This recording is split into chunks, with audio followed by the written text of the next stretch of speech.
So, now that you've learned about the architecture of the brain, isn't it an interesting architecture? What we want to learn in this chapter is, in a very simple way, we are going to understand what happens when we react and what can we do in order to, control our reactions and be more responsive. Again, being more responsive is a sign of having high emotional quotient. Okay, so what happens is when you react, and again, let me get the brain back for you. Okay, when you react, metaphorically, your reptilian brain, which is the reactive brain, shuts down your thinking brain. Okay, have you ever been chased by a dog? Has that ever happened?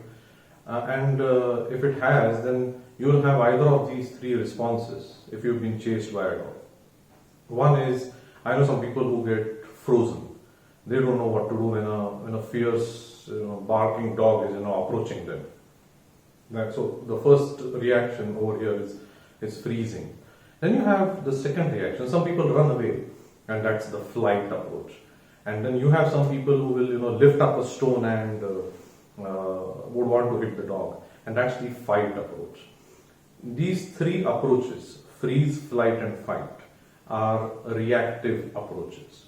Now, replace the dog with some intimidating person or an intimidating situation in your life. Let's say take a difficult client coming towards you, and you can see that person through a corridor, and that person is coming towards you. What could happen is you would get frozen. Oh my God, what am I going to do about this? Okay. Another example of freezing is when you are learning a car. Okay, if those of you who know how to drive a car, you would remember this. When you were learning how to drive a car, sometimes you would get frozen, and then the teacher who's teaching you will tell you, loosen your hands, and that's what the person will do. So this is the freeze, flight, and fight are the three approaches in reactions. So what happens is the reactive brain shuts down the thinking brain. Because think about it. If somebody was to push you, your reflex action is to hold on to something.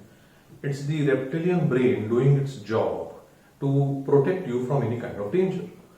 So you don't need actually any thinking brain or thinking process in all this. What are you going to think about? Are you going to think about, okay, am I going to fall this way or that way? You don't need to think. So the thinking brain shuts off, and then you become reactive. Okay. Now, if you want to be responsive, then one thing that needs to happen is you need to restart your thinking brain. Now, how do you restart your thinking brain? Now, there are various techniques of that. I'll be telling you some 4 or 5 techniques, probably more. Not that all the techniques will be useful to you. Some of them would be. So use those techniques which you can really resonate with. Like for example, this is a technique which I use, and it really helps me a lot. And it's called the role model technique. Now, what's a role model technique? So let's say I'm facing some intimidating or an overwhelming situation. What happens in that situation is I know, and I'm quite aware, I'm quite mindful that I'm going to be reacting. Now, what I do is I think of my role model, who is very calm, and this role model is actually a person. Now, all of us should have role models in this area. Those who are very calm and who can figure out things, sort them out for themselves, and make things better.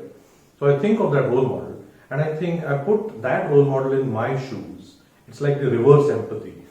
I put that role model in my shoes, and I think, what would my role model do if he or she was in my place? And I think about that, and I do exactly the same thing what I think that my role model would do in that case. And that's a magical technique, I'm telling you. You should try this sometime. There's another technique which is called the 10 years ahead technique. And if I were to ask you, think of 10 years back.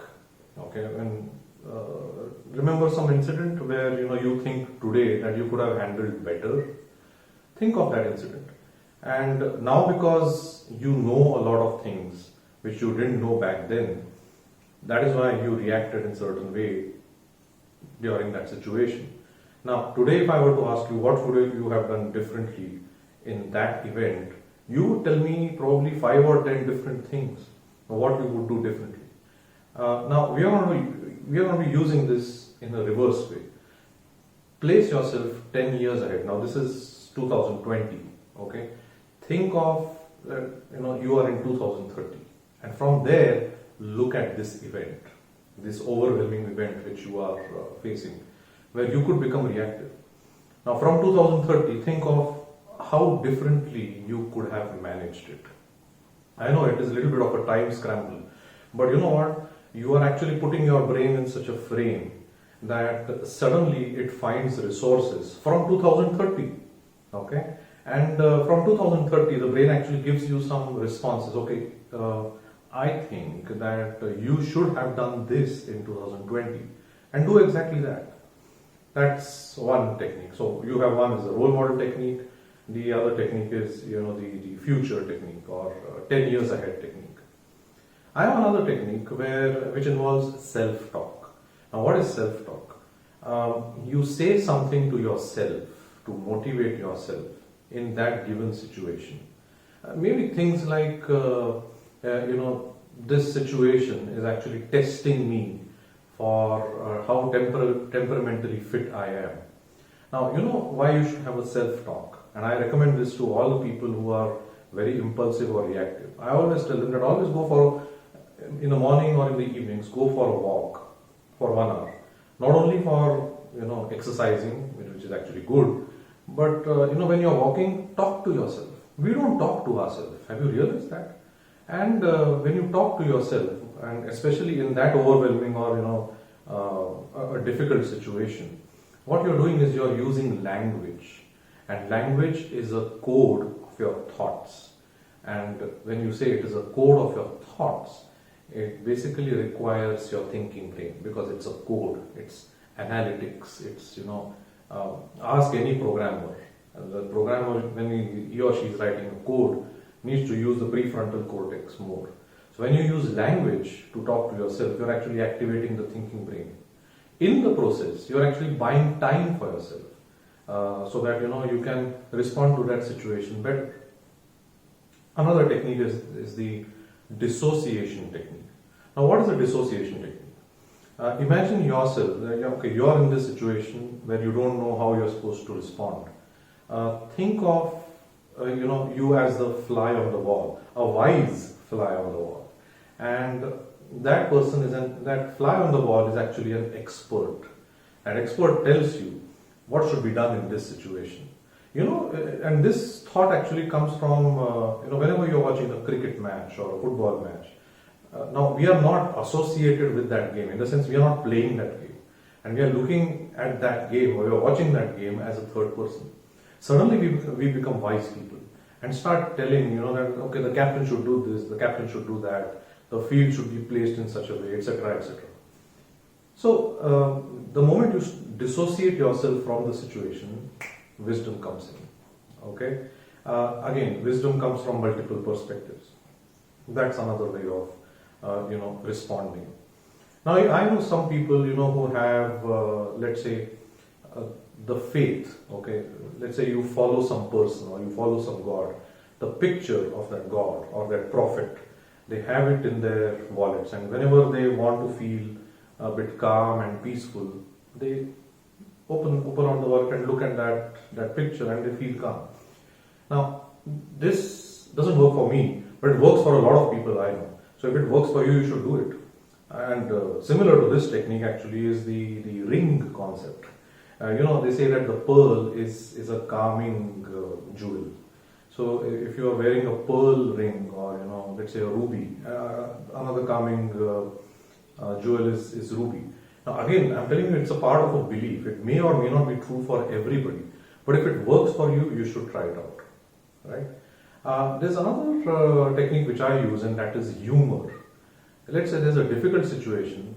I crack a joke with myself, and I feel like laughing, but I don't laugh over there because one thing could lead into another. but humor actually helps in calming you down. So here are some 4 or 5 techniques which I've just told you, and I believe at least 1 or 2 techniques I'm sure you are resonating with. Use those techniques and you can be more responsive.